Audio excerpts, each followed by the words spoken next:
ఎంచుకున్నారు. అంత తక్కువకు పూర్తి చేయడం సాధ్యమా అనే అనుమానాలు వ్యక్తం అవుతున్నాయి. గుత్తేదారు సంస్థకు వర్క్ ఆర్డర్ ఇచ్చి 45 రోజులైనా ఇప్పటికీ పనులు మొదలు కాలేదు. సింహాచలంలో అంచనా విలువ కంటే ఎక్కువ పనులు పొందిన సంస్థే ఈ పనులు దక్కించుకుంది. ఇంజనీరింగ్ పనులు 5% నుంచి 10% వరకు తక్కువకు అనుమతిస్తుంటారు. అన్నవరంలో అంత తక్కువకి ఎలా ఇచ్చారని దానిపైన సందేహాలు వ్యక్తం అవుతున్నాయి. 2024 అక్టోబర్లో కేంద్ర ప్రభుత్వం ప్రసాద్ పథకంలో పనులు మంజూరు చేసింది. ఇవి 2026 అక్టోబర్లో పూర్తి చేయాల్సి ఉందన్నట్టు వార్తని హైలైట్ చేశారు. ఇక్కడే సమస్య ఏంటంటే కేంద్ర ప్రభుత్వం సొమ్ములు ఇస్తుంది, చక్కటి ప్లాన్తో చేసుకోవచ్చు. గుళ్ళకి డబ్బులు ఇవ్వడం ఇంతవరకు ప్రభుత్వాలకు అలవాట్లేదు. రాష్ట్ర ప్రభుత్వాలు కూడా గుళ్ళకి డబ్బులు ఇవ్వవు. మనం అనుకుంటుంటాం గుడికి అది కట్టించారు ఇది కట్టించారని. వాళ్ళ జేబులో సొమ్ము చచ్చినా ఇవ్వరు, వాళ్ళ బడ్జెట్ నుంచి చచ్చినా ఇవ్వరు.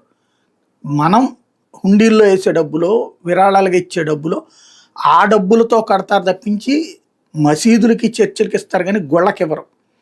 కేంద్ర ప్రభుత్వం తొలిసారి మోడీ సర్కార్ వచ్చాక ఇట్లాగ దేశవ్యాప్తంగా ఇస్తుంటే రాష్ట్రంలో ఉందెవరు? పర్యాటక శాఖ, దేవాదాయ శాఖ రెండు రాష్ట్ర ప్రభుత్వంలో భాగమే కదా.